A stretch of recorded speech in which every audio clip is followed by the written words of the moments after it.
Marine snow समुद्र के हजारों मीटर की गहराई में होने वाली पौधों के टुकड़ों की एक ऐसी बारिश है जो समुद्र की गहराई में रहने वाले रहस्यमय जीव जैसे कोलोसल स्क्विड, बैरल आई फिश और वैम्पायर स्क्विड के लिए मेन फूड और एनर्जी सोर्स के रूप में काम करती हैं और इन्हें जिंदा रखती हैं।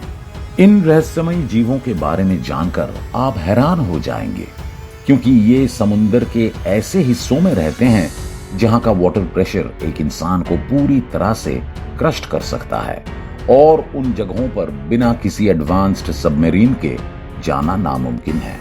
आज के इस वीडियो में हम उन्हीं जीवों के बारे में जानेंगे, इसलिए बिना किसी देरी के चलिए इस वीडियो को शुरू करते हैं। दोस्तों, जो समुद्र हमें बाहर से इतना शांत दिखाई देता है वो अंदर से असल में काफी डरावना और भयानक होता है, क्योंकि समुद्र का कुछ हिस्सा लाइफ से भरा होता है तो समुद्र के कुछ ऐसे भी हिस्से हैं जहां सूरज की रोशनी तो जाती है लेकिन उसके महज 100 मीटर के बाद सूरज की रोशनी नहीं पहुंच पाती है।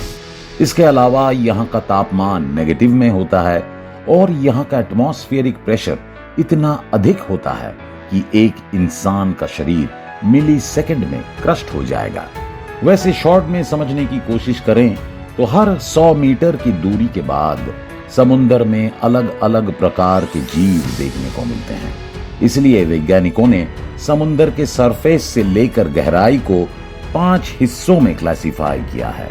आज के इस वीडियो में हम इन्हीं 5 जोन्स के बारे में देखेंगे। दोस्तों, अगर समुद्र के सरफेस से शुरुआत करें तो सबसे पहले नंबर पर आता है एपिपेलाजिक जोन। जी हाँ, बिल्कुल ठीक सुना आपने।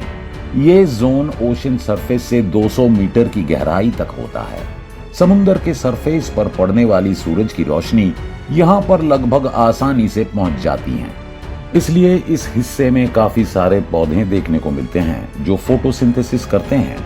फॉर एग्जाम्पल प्रोक्लोरोकॉकस और फाइटोप्लैंक्टन। धरती पर मौजूद 50% ऑक्सीजन समुद्र में मौजूद इसी जोन के पौधों से आती है। साथ ही 90% मरीन लाइफ यहाँ के पौधों पर ही डिपेंड करते हैं। 200 मीटर की गहराई से और आगे जाने पर काफी बदलाव देखने को मिलते हैं।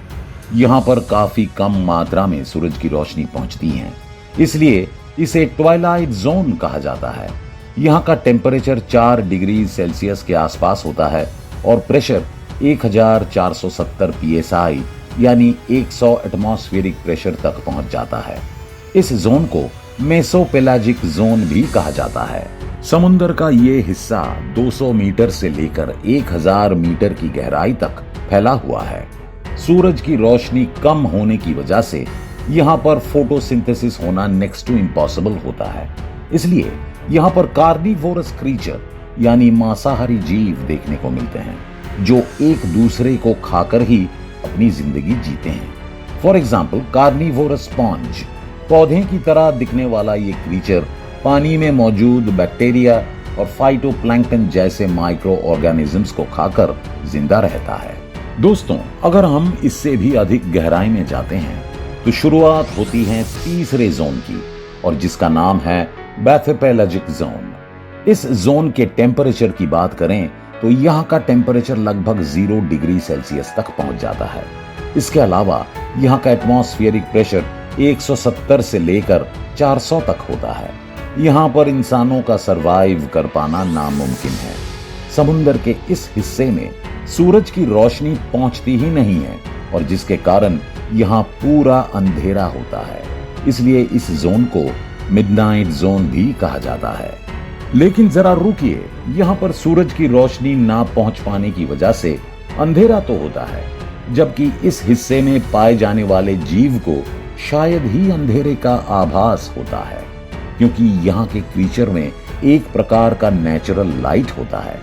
अगर आपको यहाँ पर कोई भी लाइट दिखे तो उसके पास मत जाइएगा, क्योंकि वो समुद्री जीव बहुत ही खतरनाक और भयानक होते हैं, जिनमें से वैम्पायर स्क्विड और कोलोसल स्क्विड नाम के ये 2 जीव सबसे खतरनाक माने जाते हैं। वैसे इनके बारे में हम आगे बात करेंगे। दोस्तों, समुद्र का अंत यही नहीं है। तीसरे और मिडनाइट जोन के बाद आता है एबिसोपेलाजिक जोन।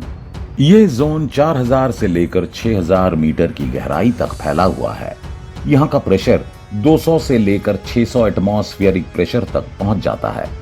पृथ्वी की गहराई ज्यादातर यहाँ पर समाप्त हो जाती हैं, इसलिए 83% ओशन फ्लोर यहीं तक होता है। हालांकि समुद्र की गहराई यहीं पर समाप्त नहीं होती है। एबिसोपेलाजिक जोन के बाद आता है हेडल जोन, जहां पर वी शेप्ड खाई पाई जाती है। ये जोन 6000 से लेकर 11000 मीटर तक फैला हुआ है। इसे मारियाना ट्रेंच भी कहा जाता है, जहां का वाटर प्रेशर 16000 psi यानी 1000 एटमॉस्फेरिक प्रेशर तक होता है। आपको बता दें कि पानी की इतनी प्रेशर होने के बावजूद भी इतने गहराई में जीव पाए जाते हैं। जी हाँ, और वे लाखों सालों के भीतर इस तरह के एनवायरनमेंट में रहने के लिए खुद को अडॉप्ट कर चुके हैं। समुद्र के डेप्थ में रहने वाले जीव का मुख्य एनर्जी सोर्स मरीन स्नो होता है। मरीन स्नो शब्द शायद आपके लिए नया हो, तो चलिए मरीन स्नो को समझते हैं। दोस्तों, ये तो आप जान ही चुके हैं कि समुद्र के सरफेस से 200 मीटर की गहराई तक सूरज की रोशनी आसानी से पहुंच जाती है, और जिसके वजह से यहाँ पर मौजूद पौधे फोटोसिंथेसिस का प्रोसेस कर पाते हैं। वे पौधे समय के साथ साथ डिग्रेड हो जाते हैं और छोटे छोटे टुकड़ों में बदलकर समुद्र के गहराई तक पहुंच जाते हैं, और इस गहराई में मौजूद जीव पौधों के इन टुकड़ों को खाकर इससे एनर्जी लेते हैं। पौधों की इन टुकड़ों की वजह से जीवों को सूरज की रोशनी की कमी महसूस नहीं होती है। पौधों के इन टुकड़ों की बारिश को ही मरीन स्नो कहा जाता है। इसका मतलब यह है कि समुद्र के जिन हिस्सों में सूरज की रोशनी नहीं पहुंच पाती है, उन हिस्सों के जीव मरीन स्नो को खाकर जिंदा रहते हैं और इवॉल्व होते रहते हैं, जिसका बेस्ट एग्जाम्पल है वैम्पायर स्क्विड। इसके डरावने अपीयरेंस की वजह से इसका नाम वैम्पायर स्क्विड पड़ा है। इसका साइंटिफिक नाम वैम्पायरोट्यूथिस इन्फर्नालिस है। वैसे ये भले ही खतरनाक क्यों ना दिखता हो, लेकिन इसकी लंबाई मात्र 30 सेंटीमीटर तक होती है। वहीं पर इनका वजन 0.9 किलोग्राम होता है। इसका जिक्र हमने बैथोपेलाजिक जोन में किया है।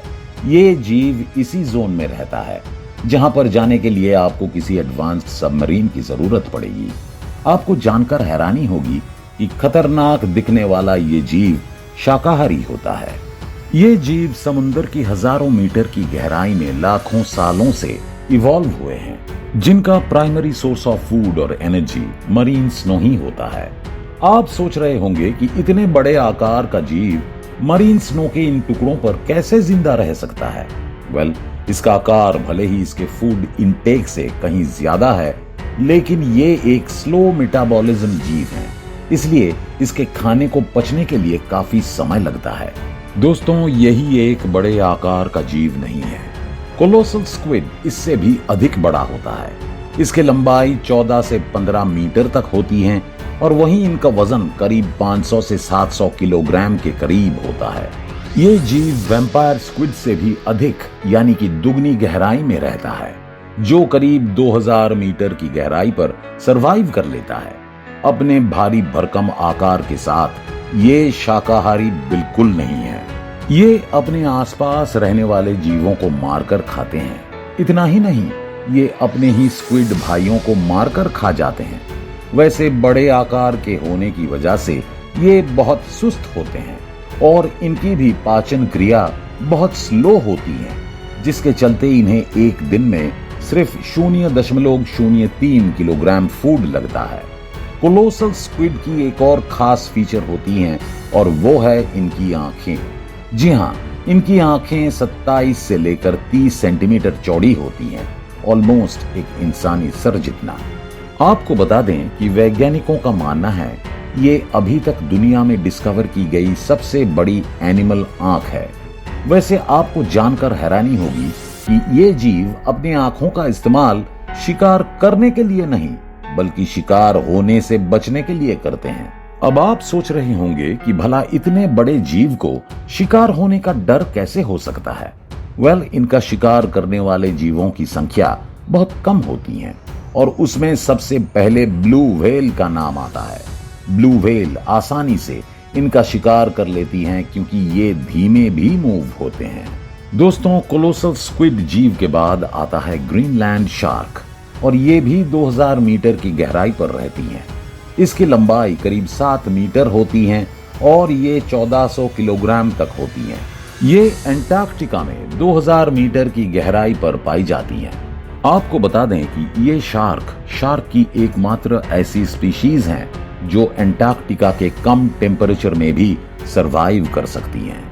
वैज्ञानिकों का मानना है कि इस ग्रीनलैंड शार्क के जाइगेंटिज्म के पीछे एंटार्क्टिका का एक्सट्रीमली कोल्ड वाटर और वेदर है, जिसके चलते हजारों लाखों सालों के इवोल्यूशन ने इसका मेटाबॉलिज्म इतना ज्यादा कम कर दिया है कि ये अब इतनी बड़ी हो चुकी हैं और सिर्फ बड़ी ही नहीं बल्कि इसके चलते इनकी एज भी लंबी होती है। एक ग्रीनलैंड शार्क करीब 250 से लेकर 500 सालों तक जिंदा रह सकती हैं। समुद्र में सिर्फ यही जीव नहीं बल्कि कई और जीव पाए जाते हैं। और अगले नंबर पर है बैरल आई फिश। ये मछली ट्वाइलाइट जोन में पाई जाने वाली एक लौती ऐसी मछली है जो काफी यूनिक होती है। वैसे इसे देखकर आपको काफी अजीब लग रहा होगा क्योंकि इसका आंख सामने ना होकर थोड़ा सा ऊपर है। इतना ही नहीं, ये अपनी इन आंखों का इस्तेमाल अपनी सुरक्षा के लिए करती हैं।